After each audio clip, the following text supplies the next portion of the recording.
Bienvenue dans cette nouvelle chronique de rue, je suis avec Maître Viguier, enfin Maître Viguier, aujourd'hui il n'est pas avocat, voilà, délinquant Damien Viguier, puisqu'il comparaît aujourd'hui non pas comme avocat, mais en tant qu'accusé. Est-ce que vous pouvez nous expliquer pourquoi?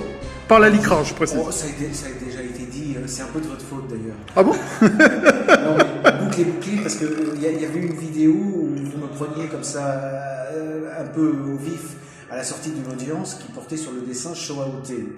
Peut-être que oui. vos éditeurs se souviennent. Et les conclusions que j'avais déposées à cette occasion avaient été publiées par le site d'égalité et réconciliation, etc. Et c'est pour ça que j'avais été poursuivi pour la publication sur le site de R de propos que je tenais pour la défense du dessinateur Shoah Outé. Bon, je ne vais pas reprendre tout le fil, mais en tout cas, j'ai été condamné en première instance il y a quelques mois maintenant. La condamnation en première instance, j'ai été condamné donc pour contestation de l'existence de crimes contre l'humanité, à cause du contenu des conclusions que j'avais prises. Les gens s'étonnent encore et se demandent pourquoi.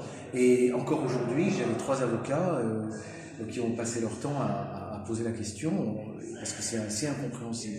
Pour des raisons de procédure d'abord, parce qu'un avocat, on ne peut pas quand même le poursuivre pour avoir dit ce qu'il a dit pour défendre quelqu'un, et puis même pour le contenu, parce qu'en réalité, dans ce que j'ai dit, il n'y avait pas de contestation de crimes contre l'humanité, semble-t-il. J'ai quand même été condamné en première instance. Donc là, c'était l'audience d'appel, et puis nous verrons. Alors, Alain Sauval n'était pas là, parce qu'il était poursuivi en tant que directeur de la publication du site de R. Il était représenté. C'est pour cette affaire-là qu'en première instance, il avait été condamné avec mandat d'arrêt. Voilà.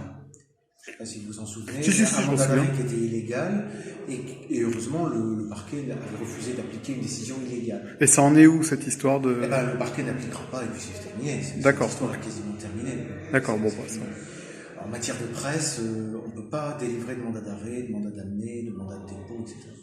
Pas à l'audience. Il peut y avoir une application de la peine, quand elle est exécutoire, ensuite, quand vous êtes passé devant le juge d'application des peines, etc. Enfin, je ne rentre pas dans le détail. Mais pas de mandat d'arrêt, comme en droit commun. En droit commun, vous pouvez avoir un mandat d'arrêt ou un mandat de dépôt à l'audience. Vous arrivez pour vous défendre et vous repartez le soir, vous êtes en prison. En matière de presse, pas encore. D'accord. Est-ce que vous pensez que derrière ce procès se cache une envie de vous mettre sur la touche, j'ai envie de dire? Me mettre la pression personnellement, c'est ce que je voyais au départ. Je voyais moins le contre-coup social que ça représente. Et ça, je vois mieux ce que vivent des gens qui ne sont pas avocats, mais qui sont des humoristes, des politiciens, des écrivains. Et je ne vais pas donner les noms, vous les connaissez tous, enfin, Denis Soral, etc., Robert Florisson, enfin, tous ceux. Vous savez que le moindre article dans le journal Le Monde où vous êtes critiqué ou quoi, vous vaut des quantités de déboires. Dans votre environnement familial, dans votre environnement personnel, dans votre environnement professionnel, ça a des contre-coups énormes. Un article dans Libération, un article... C'est une force de frappe gigantesque en réalité, la presse, on ne s'en rend pas compte comme ça. Donc je subis ces poursuites depuis 3 ans, là, et sur Internet, vous voyez, sur Twitter, Rudy Richstadt et d'autres, qui ne manquent pas de rappeler systématiquement, puis Mendes France, le petit-fils, que j'ai été condamné pour négation de la Shoah ou des choses comme ça. Alors, objectivement, j'ai strictement rien dit. Bref. Donc il y a ça, et puis derrière, si jamais j'ai été condamné, sans doute l'enjeu, ensuite, c'est de renouveler des poursuites déontologiques contre moi. Le but étant certainement de faire que je sois au moins suspendu, si ce n'est même radié du barreau. C'est aussi pour faire peur aux autres avocats. Oui, vous servez d'exemple. Il a touché la limite, il a joué un peu avec la limite, soi-disant. Voilà ce qu'il en est. Comme on a fait avec Maître d'Angléon. J'avais une petite question. Vous avez plus ou moins répondu, mais qu'est-ce que ça vous fait de passer d'avocat à accusé? plus concrètement.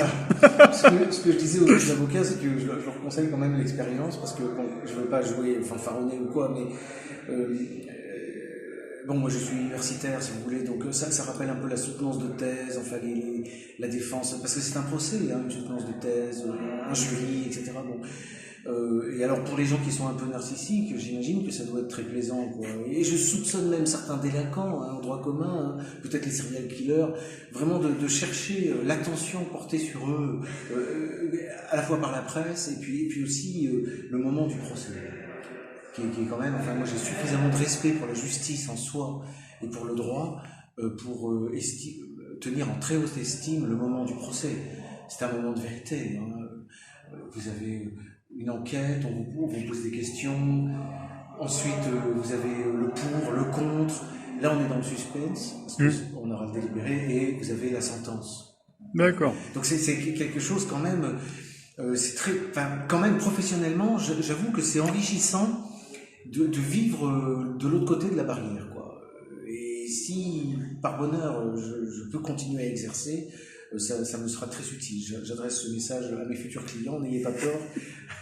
J'ai ce plus par rapport aux autres. Voilà, avant de partir, est-ce que vous avez un dernier mot à ajouter? Je vais rejoindre mes avocats là, qui m'attendent pour discuter.